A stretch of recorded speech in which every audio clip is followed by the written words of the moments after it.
여러분의 열정을 응원합니다. 불이국어 세 번째 작품을 공부하는 시간입니다. 오늘은 시를 한 편 읽어볼 건데요. 공부해 볼 건데요. 자, 어떤 작품일지 기대가 됩니다. 자, 살펴보도록 하겠습니다. 여러분 1919년 기억합니까? 1919년은요. 여러분 잘 알려진 3.1 운동이 있었던 해죠. 3.1 운동이 우리 문학사에 미친 영향이 꽤 지대합니다. 왜냐하면 일본의 통치 방식이 바뀌었기 때문입니다. 그전에는 일본이 군경을 이용한 무단 통치를 했다면 1919년 이후로 일제가 문화 통치를 하게 됩니다. 그러면서 우리 조선인들에게 어느 정도의 교육과 문화를 허용해주게 돼요. 예술을 허용해주게 되는 것이죠. 그래서 예술이 굉장히 급격하게 발전하게 된 시기가 바로 1920년대인데요. 그래서 1920년대 문학사는요, 굉장히 다채로워집니다. 먼저 동인지 문학의 시대라고 이야기를 해요.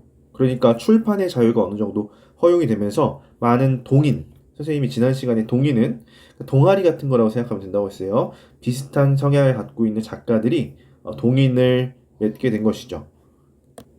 그래서 동인지 문학 시대가 열리게 되는데요. 지난 시간에 선생님과 공부했던 현진건 작가는 이 백조라고 하는 동인에서 활동을 했던 작가이기도 합니다. 여기 지금 소개된 것은요, 폐허, 개벽들이 있는데 이것 말고도 수없이 많은 그런 동인지가 존재했다라는 거. 자, 그리고 시의 경향에 대해서 좀 살펴보자면요. 1920년대에 유행했던 첫 번째 시의 경향은 퇴폐적 낭만주의입니다. 여러분, 퇴폐적이라고 하는 것은 어둡다. 개방적인 것은 밝은 것이고요. 퇴폐적인 것은 어두운 것이죠. 그리고 낭만주의라고 하는 것은 지나치게 감성적이라는 것이에요. 그래서 지금 선생님이 소개하는 이 시인은요. 빼앗긴 들에도 봄은 오는가의 작가 이상화 선생님이신데요. 이 이상화 선생님의 시인의 시 나의 침실로라는 시 구절을 보면 퇴폐적 낭만주의를 어느 정도 이해할 수가 있습니다. 마돈나, 구석지고도 어두운 마음의 거리에 나는 두려워 떨며 기다리노라. 마음이 어떻다고 묘사합니까? 어두운 마음이라고 지금 묘사를 하고 있죠. 굉장히 퇴폐적이고 두렵다, 눈물을 흘린다, 뭐 이런 표현들이 굉장히 감정적이다, 낭만을 지향한다 라는 것입니다. 자, 퇴폐적 낭만주의 말고 또 크게 유행했던 문희의 사조는 계급주의입니다.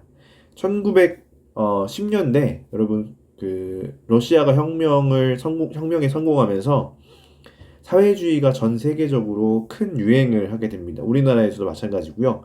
그러면서 카프라고 하는 단체가 설립되는데 카프는 조선 프롤레타리아 예술가 동맹의 영어로 만든 약자입니다. 카프라고 우리 보통 부르는데 계급 문학을 했어요. 그래서 이 프롤레타리아들이 혁명을 일으켜서 부르주아를 전복하고 모두가 평등하고 함께 잘 사는 사회주의 세상을 이념으로 하는 그런 문학을 지향했습니다.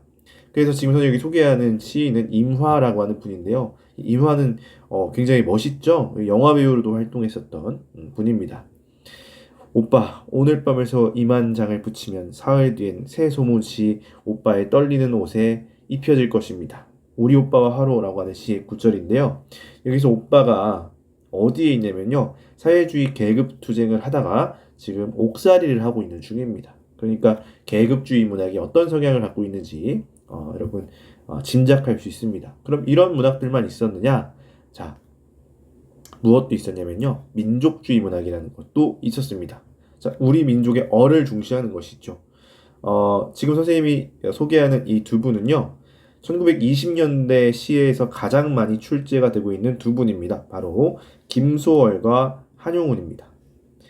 자, 먼저 김소월은요, 민요시를 썼다고 이야기를 해요. 우리 전통의 민요적 율격을 이용해서 시를 썼던 분으로 알려져 있고요. 그리고 한용운 선생님은 님의 침묵으로 유명하죠. 우리 민족의 어떤 독립, 저항을 위해서 힘을 썼던 분들이기 때문에 출제하기가 아주 좋습니다. 그래서 여러분 김소월의 시, 한용운의 시는 빠짐없이 많이 읽어보는 것이 여러분 공부하는 데 많이 도움이 될 것이라고 생각을 합니다.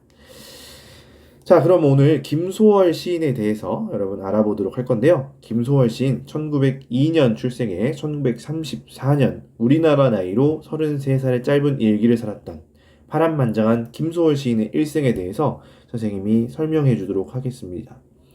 김소월 시인의 고향은요, 평안도 구성이라고 해요. 그래서 그의 시에는 평안도, 즉 이북지방의 정서들이 많이 녹아있죠. 여러분 잘 알려져 있는 진달래꽃에도 보면 영변, 약산이라고 나오잖아요. 영변은 지금 북한에서 대표적으로 핵실험을 하고 있는 곳이에요. 그곳의 약산에 진달래꽃이 굉장히 흐드러지게 폈다고 합니다. 어쨌든 이북의 정서, 이북을 대표하는 시인 하면 김소월 시인이다 알아두면 되겠습니다. 김소월이라고 하는 것은요, 여러분 사실 필명입니다. 시인으로서의 이름이고요. 김소월 시인의 본명은 김정식이에요. 우리 공주와도 좀 연관성이 있는 게 김소월 시인은 공주 김씨 출신입니다. 김소월 선생님의 아버지는요, 그 친척집에 가다가 철도를 부설하는 일본인 막노동꾼들에게 구타를 당하게 되면서 정신 이상자가 됩니다. 그래서 몇 년을 앓다가 결국 돌아가시게 되는데 그것이 김소월 시인에게는 굉장히 큰 트라우마가 됐다고 해요. 그래서 광산을 운영하는 할아버지 댁으로 이사를 가서 그곳에서 살게 되는데 그곳에서 역시 남편을 일찍 여인 숙모가 계셨어요. 계희영이라고 하는 분인데 그 숙모의 영향을 많이 받았다고 합니다. 어떤 영향을 받았냐면요. 전래동화 같은 것도 많이 들려주시고요. 전설 같은 것도 많이 들려주시고 또 우리 민요 같은 것들도 많이 알려주셨다고 합니다. 김소월 시인의 시에 굉장히 큰 영향을 주었던 분이라고 말할 수가 있겠죠. 김소월 시인은 결혼을 좀 일찍 합니다. 할아버지께서 점지해 주신 사람과 결혼을 하게 되는데 14살이라는 나이에 홍단신이라고 하는 분과 결혼을 하게 됩니다. 그런데 김소월 시인이 평안도 정주에 있는 오산학교에 입학을 했을 때 이 오산학교에서 좋아하는 여성이 생겨버린 거예요. 오순이라고 하는 여성이었다고 합니다. 근데 이 오순을 만났지만 이미 자신은 유부남이니까 좋아하는 마음을 구애를 할 수가 없죠. 결국에 오순도 다른 사람과 결혼했는데 그 남편이 의처증이 심해서 굉장히 큰 학대를 했다고 합니다. 그래서 22살의 일기로 일찍 삶을 마감하게 되는데 그래서 어떻게 보면 지금까지 아직 20살도 되지 않은 이 김소월 시인의 일생을 보면 참 한으로 점철되어 있는 삶이구나. 그래서 그의 시를 보면요, 한으로 가득합니다. 자, 김소월 시인이 여기 이 정주에 있는 오산학교에서, 이곳이 오산학교인데요. 이승훈이라고 하는 우리 민족 지도자가 세운 학교입니다. 지금도 오산학교는 서울에 있어요. 평안도에 있지 않고요. 서울의 오산중학교, 고등학교로 현재 있습니다. 자, 이 오산학교에서 김억이라고 하는 스승을 만납니다. 여러분, 선생님이 첫 번째 시간에 해에게서 소년에게와 함께 비교하는 시로 봄은 간다라는 시를 보여줬죠. 그 시의 작가입니다. 자, 김억 선생님에게 시를 배웁니다. 시를 배웠어요. 훗날 김억 시인은요, 자비로 김소월 시인의 유일한 시집인 진달래꽃을 출판하는 데 도움을 주기도 했습니다. 자, 그리고 배제고보라고 해요. 배제고등보통학교를 졸업한 김소월 시인은요, 잠시간 일본 유학을 갔다 오기도 했습니다. 그리고 그동안 썼던 시를 모아서 1925년 유일한 시집이라고 이야기했죠. 진달래꽃을 발표합니다.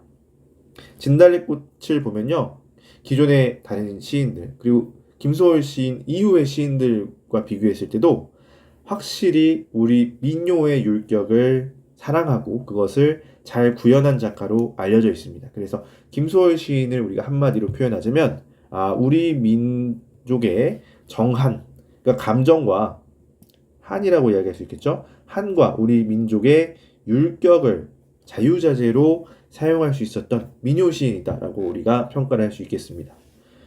자, 역시 먹고 사는 문제가 걸려 있어요.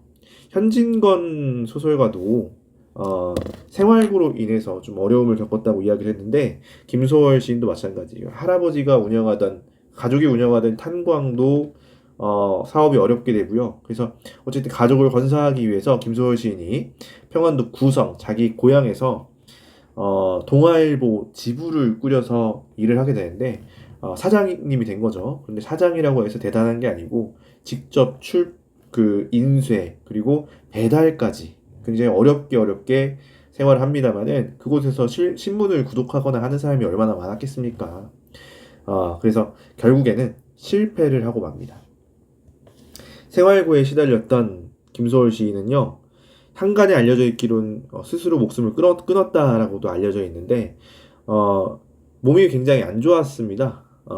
여러 가지 결핵도 있었을 거고요. 뭐 여러 가지 아픔이 많아서 그 아픔을 잊기 위해서 여러분 마약의 종류죠. 아편에 손을 대게 됩니다. 그래서 아편을 하게 되면서 몸도 많이 약해졌을 것이고요. 결국에는 뇌일혈로 짧은 생을 마감하게 된 안타까운 분이 바로 김소월 시인이십니다. 자, 김소월 시인의 일생 선생님과 간단하게 살펴봤는데요. 오늘은 이게 진달래꽃이라고 하는 시입니다. 김소월 시인의 민요 시인으로서의 면모에 주목을 해서 오늘 시를 한 편 공부를 해보도록 할 겁니다. 자, 민요 시인이기 때문에 오늘 우리 문학에 드러나 있는 민요적 율격, 운율에 대해서 알아보고요. 작품을 읽고 여러분이 직접 운율을 찾아보는 활동까지 해보도록 할 겁니다. 자, 먼저 운율이 무엇인지에 대해서 이야기를 해보도록 하겠습니다. 운율이라고 하는 것은요. 운은 라임이라고 생각하면 돼요. 여러분 힙합 좋아하는 친구들은 라임이 뭔지 알죠? 비슷한 글자들을 비슷한 음을 갖고 있는 글자들을 반복하면서 느껴지는 운율을 우리가 라임이라고 합니다. 율은 리듬감을 말해요. 자, 그래서 이 운율은 크게 라임부터 이야기하겠습니다. 라임은 두운, 요운, 가군이라고 해요. 선생님이 라임이라고 하는 것은 비슷한 글자를 음절 내지 어절을 비슷하게 맞추는 것을 우리가 운이라고 하는데 라임이라고 하는데 두운, 요운, 가군이 있습니다. 주로 운은 가군이 가장 많아요. 가군은 다리각자를 써서 가장 마지막에 오는 운을 말합니다. 그리고 두운은 어디겠어요? 머리 두자를 씁니다. 요운은 가운데에 운을 맞추는 것을 말합니다. 사실 우리 시에는요, 이 라임이 그렇게 강하게 드러나진 않습니다. 자, 운율 좀 자세히 살펴보겠습니다. 운율은요, 크게 내재율과 외재율로 나뉩니다. 내재율은 다른 말로 하면 주관적 운율이라고 해요. 그래서 시인의 어떤 특유의 맥박과 호흡이라고 하는데 달리 말하면 외재율이 아닌 것들 우리가 내재율이라고 이야기합니다. 시라고 하는 것은 결국 운문이기 때문에 운율이 있긴 있는데 정형적인 운율이 아니라 그냥 자유롭게 쓰여진 시에 느껴진 운율을 우리는 내재율이라고 한다라고 알아두면 되겠습니다. 외재율은 객관적이에요. 누구나 느낄 수 있는 시어의 일정한 규칙을 외재율이라고 이야기합니다. 자, 이 외재율의 첫 번째로 이야기할 수 있는 것은 음위율이라는 건데요. 음위율은 이 라임과 같다고 생각하면 돼요. 일정한 위치에 운을 일치시키면서 느껴지는 리듬감이죠. 자, 음위율은요. 보세요. 박목월 시인의 시인데요. 읽어보겠습니다. 산은 구강산, 보랏빛 석산. 자, 산이라고 하는 음절을 반복하면서 느껴지는 리듬감이 있죠. 자, 다음으로 음수율이라고 하는 것은 무엇이냐면요. 즉 음절의 숫자를 일정하게 배치하는 것입니다. 일정한 음절 단위를 규칙적으로 반복한다. 보세요. 산 너머 남촌에는 누가 살길래 해마다 봄바람이 나무로 오네. 지금 3, 4, 5 음절이 지금 맞춰져 있죠. 그런데 이런 음수율을 우리가 뭐라고 하냐면 여러분 들어봤을 것 같은데요. 7개, 지금 두 마디를 묶어서 7개, 7 그리고 뒤에 5음절. 그래서 7, 5조라고 이야기합니다. 그리고 우리 문학에 많이 등장하는 음수율은요. 3, 4조 그리고 4, 4조가 많아요. 3, 4조와 4, 4조는 이따가 다른 작품을 보면서 여러분과 살펴보도록 하겠습니다. 자, 마지막으로 음보율. 이게 우리 문학에 가장 많이 드러나는 외재율이라고 보면 됩니다. 자, 시간적 등장성을 근거로 반복한다고 했는데 그러니까 눈으로 보이는 음절의 개수가 아니라 여러분이 이 시를 읽을 때 그 마디를 어느 정도 길이로 반복하느냐. 자, 백문이 불여일견 여러분 한번 봅시다. 자, 이 작품은요, 여러분 많이 알려져 있는 시조죠. 정몽주의 단신가입니다. 자, 이 시조의 각행을 여러분 읽을 때 이렇게 읽을 겁니다. 이 몸이 죽고 죽어 100번 고쳐주고. 자, 같은 길이로 읽죠. 새 음절이니까 좀 느리게 읽게 되고요. 죽고 죽어는 좀 빨리 읽게 돼요. 왜? 같은 시간 동안 서로 다른 음절을 읽어야 되기 때문에 이 몸이 죽고 죽어. 이해됐죠? 그렇죠? 이렇게 해서 네 마디가 반복되는데 자, 이렇게 네 마디가 반복되는 음보를 우리는 그렇습니다. 사음보라고 이야기를 하고요. 사음보 말고 또 뭐가 있죠? 그렇습니다. 삼음보가 있습니다. 주된 우리 음보율은 삼음보와 사음보만 기억하면 됩니다. 자, 그러면 본격적으로 작품을 읽어보도록 하겠습니다. 자, 김소월 시인의 접동새라고 하는 작품을 읽어볼 텐데요. 자, 낭송을 선생님이 한번 해볼게요. 좋은 시는 여러분 마음으로 느껴볼 수 있는 그런 시는 선생님이 낭송을 꼭 한다고 했습니다. 자, 읽어보겠습니다.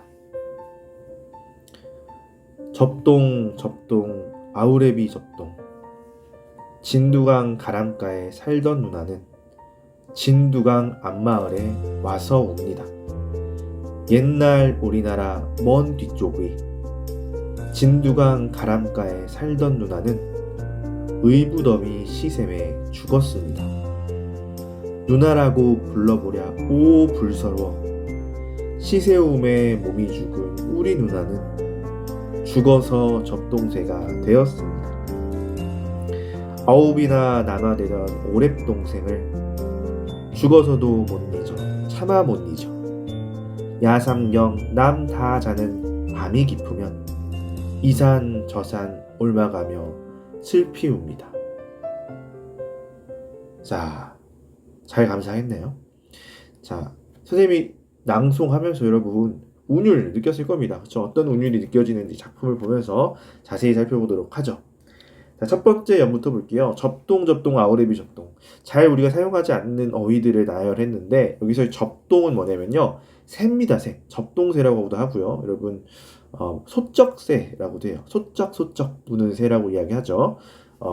자, 이 접동새는 전통적으로 동양에서 한이라고 하는 것을 상징하는 새예요. 그리고 이 시에서 누나를 상징합니다. 그러니까 누나가 곧 뭘 갖고 있다는 얘기예요. 한을 가지고 있는 여성이라는 것을 우리는 알 수 있습니다. 자, 그리고 요 연을 전체적으로 보면은 아우레비라는 말이 나오죠. 아우레비는요.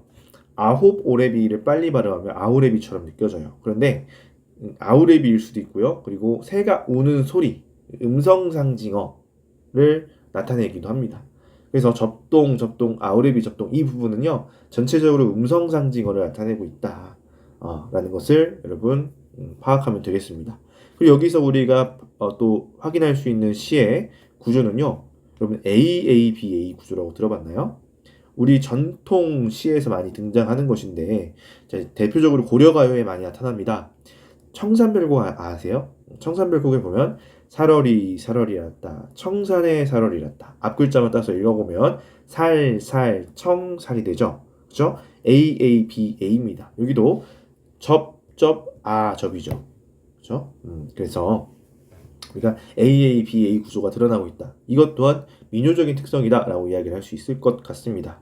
자, 이 시에서 우리가 느낄 수 있는 아까 외제율을 한번 찾아볼게요. 자, 2연에서 찾아보겠습니다. 진두강 가람가에 살던 누나는 그렇죠? 이렇게 끊어서 읽을 수 있을 겁니다. 마찬가지로 진두강 앞마을에 와서 옵니다. 자, 즉 세 마디씩 끊을 수 있습니다. 이런 음보를 우리 뭐라고 한다? 삼음보다라고 이야기를 한다고 했습니다.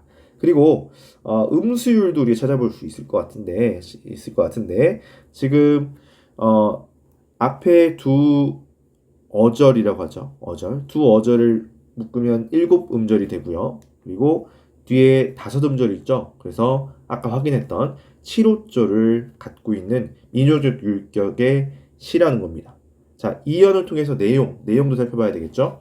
접동 아우레비 접동이라고 했지만 사실은 이것은 누구의 울음이라는 거예요? 누나의 울음이라는 것을 확인시켜주고 있죠. 그렇죠? 누나의 울음이라는 것을 확인시켜주는 겁니다. 즉 누나가 곧 접동새다라는 것을 우리는 알 수 있습니다.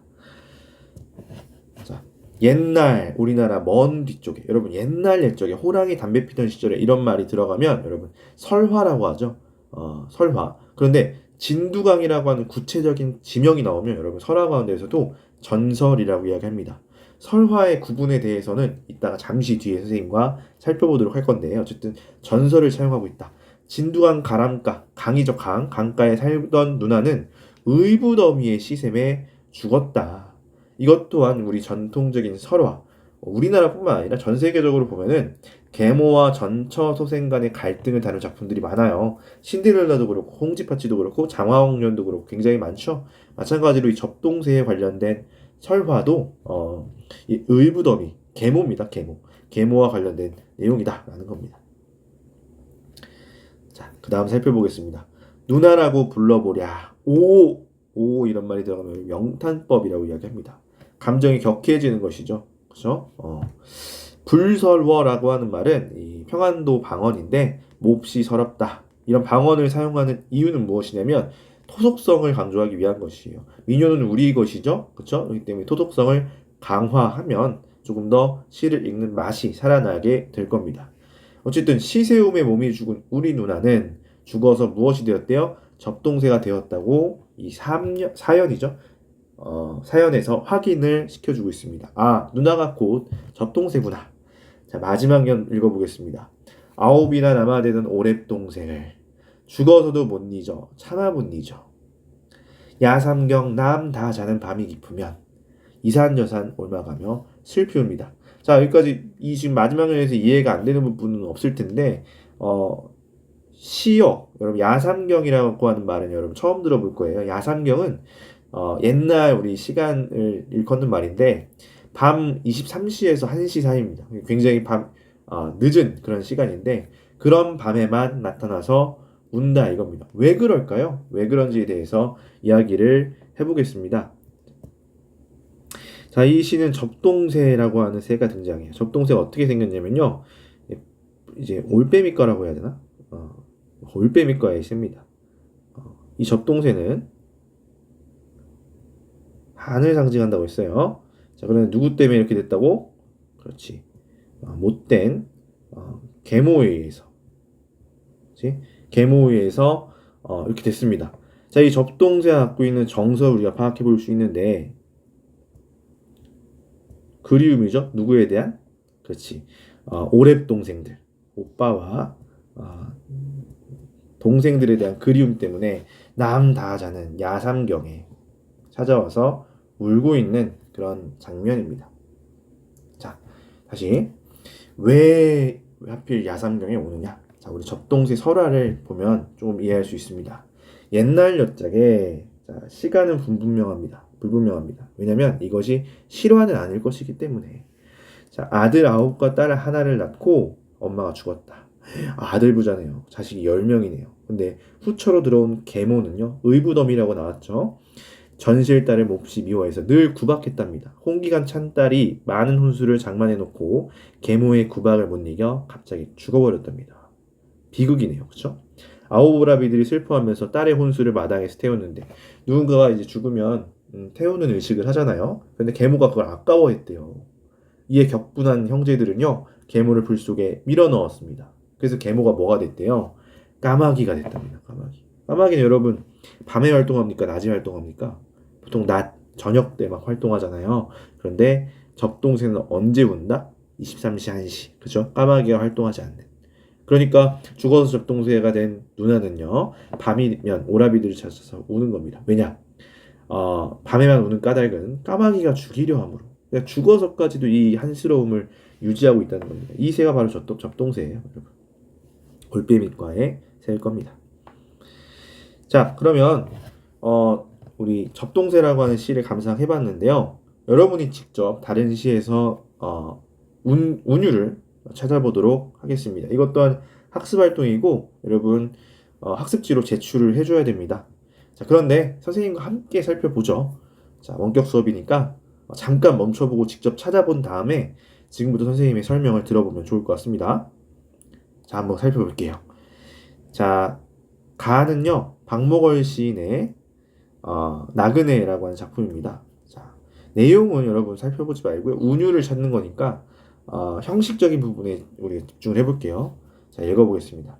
강나루 건너서 밀밭길을 어떻습니까? 구름에 달 가듯이 가는 나그네. 사문부로 끊어서 읽고 있죠. 길은 외줄기 남도 300리 술 읽는 마을마다 타는 저녁로 구름에 달 가듯이 가는 나그네. 자, 보면 알겠지만 이 작품은요. 사문보를 유지하고 있구나. 그죠? 그리고 엄격하진 않지만 구름에 달 가듯이 가는 나그네. 음수율을 따지면 7호조를 지키고 있다. 근데 엄격하진 않다고 했어요. 우리 시에서는요. 음수율을 엄청 엄격하게 맞추고 있진 않아요. 중국의 한시 같은 경우는 그 음수율이 굉장히 중요하거든요. 근데 우리나라의 시는요. 그렇진 않습니다. 대개 맞춘다라고 보면 됩니다. 그리고 삼문보의 율결을 갖고 있는 작품들은 대개 7호조를 갖고 있다라고 생각을 해도 무방합니다. 자, 그럼 다음 작품 볼게요. 김상옥 시인의 봉선화라는 작품입니다. 자, 한번 읽어볼게요. 비오자 장독간에 봉선화 반만 벌어 해마다 피는 꽃을 나만 두고 볼 것인가 세세한 사연을 적어 누님께로 보내자.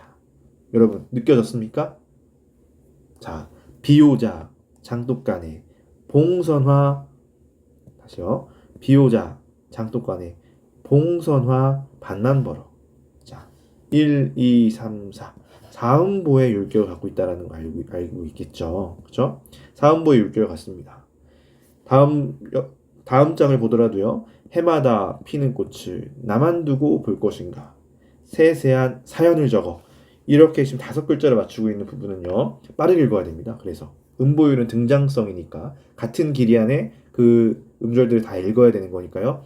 세세한은 3글자니까 천천히 읽습니다. 세세한 사연을 적어는 길게 빠르게 읽어야겠죠. 세세한 사연을 적어 누님께로 보내자.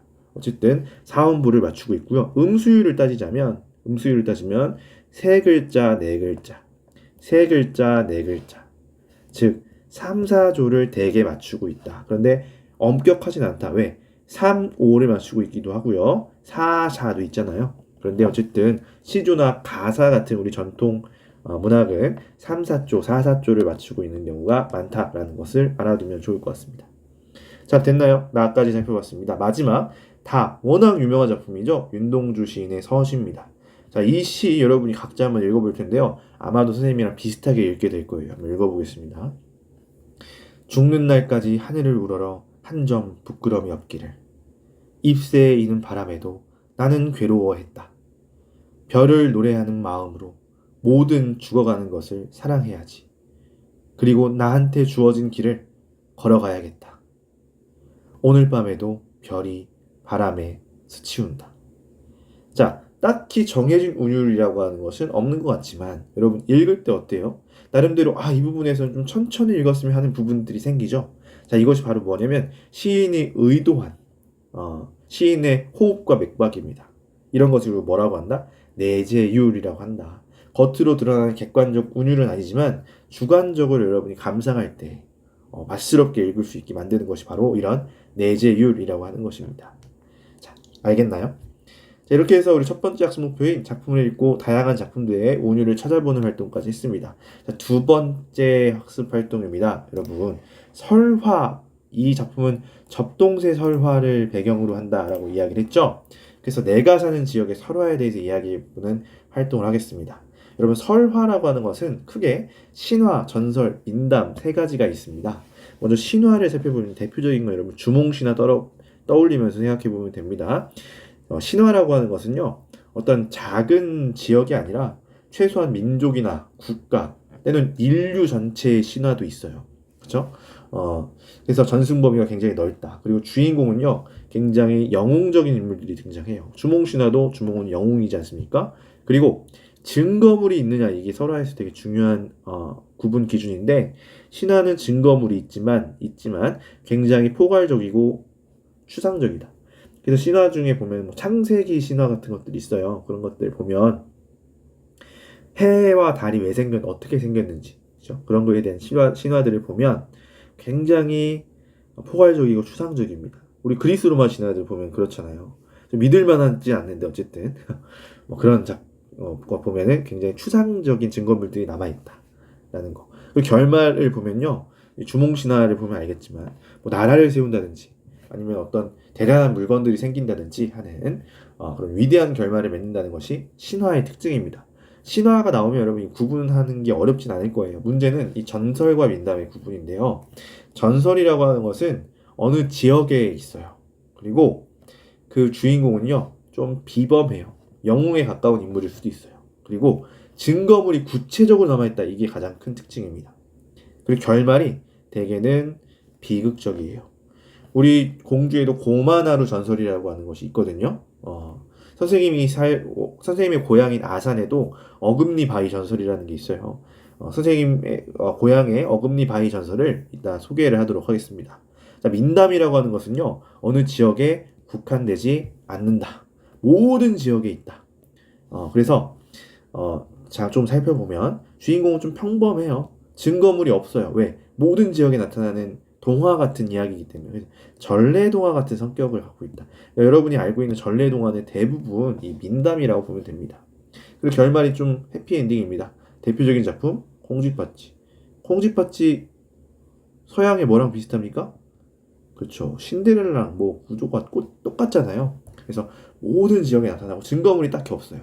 콩쥐팥쥐 이야기에 증거 있습니까? 증거가 없죠. 그렇죠? 이런 것이 바로 민담의 특징이다. 전설 가장 중요한 특징이 뭐다? 구체적이고 비극적인 결말을 맺는다. 이것만 알아도 되겠습니다. 선생님 살았던 지역 아산에는요, 어금니 바위 전설이라는 게 있어요. 자, 어금니 바위 전설에 대해서 선생님이 이야기를 하자면요, 아산시 염치읍이라고 하는 곳에 굉장히 부자가 살았는데 그 부자가 좀 성격이 고약했대요.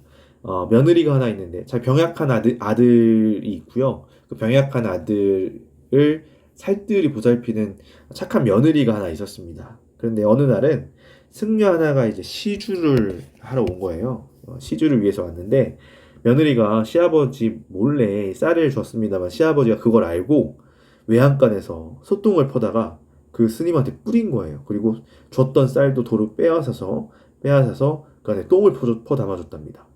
그리고 스님이 씩씩거리면서 돌아갔겠죠. 그래서 며느리가 따라가서 죄송하다고 사죄를 하는데 스님이 며칠 뒤에 이곳에 큰 재난이 있을 거니 빨리 도망치라고 이야기를 한 겁니다. 그때 며느리는 어린 아이를 하나 키우고 있었어요. 자, 그런데 정말 어느 날 보니까요, 갑자기 막 천지가 개벽하는 소리가 자기 집 주변에서 일어나는 거예요. 근데 며느리가 이제 그 집을 떠나려고 하는데 집이 막 무너지는 소리가 나고 천지가 개벽하는 소리가 나니까 스님이 그 전에 떠나라고 했고요. 무슨 일이 있어도 뒤를 돌아보지 말라고 이야기를 했거든요. 그런데 며느리가 집이 다 무너지고 문전이 막 다 박살나는 그런 소리가 들리니까 뒤를 돌아볼 수밖에 없었겠죠. 그래서 뒤를 돌아보자 며느리와 함께 엎혀서 가고 있던 아이가 이렇게 돌로 변했더라는 겁니다. 근데 그 모양이 아이를 업은 엄마의 모양이기도 하지만 어금니의 모양이기도 하다라고 해서 어금니 바위 전설이라고 남아 있습니다. 이 어금니 바위는요, 어금니 아자거든요. 그래서 아산이라고 하는 동네의 지명의 어원이라고도 이야기를 하고 있습니다. 여러분이 살고 있는 지역에도 다양한 설화들이 있을 것 같은데요. 지금 조사해서요, 인터넷 찾아보면 더 좋습니다. 여러분, 기본적으로 우리 동네의 설화, 전설 같은 것들을 익히 알고 있는 친구들은 별로 없을 거 아니에요. 그래서 인터넷에서 찾아보고 설화를 조사해서 여러분 친구들에게 내가 사는 동네에는 이런 설화가 있어, 이런 전설이 있어, 소개를 해보는 시간을 가져보도록 하겠습니다. 역시 URL이나 QR코드로 접속을 해서 학습지를 선생님에게 제출해주면 되겠습니다. 자, 이렇게 해서 접동세 마쳤고요. 다음 시간에는요, 소설을 한 편 볼 건데요. 만무방이라고 하는 소설이에요. 여러분, 이 소설 수업을 잘 진행을 하려면 여러분이 작품을 미리 읽고 와주면 좋을 것 같습니다. 작품을 미리 읽고 와주십시오. 자, 그럼 오늘도 공부하느라 고생 많았고요. 여러분의 열정을 응원합니다.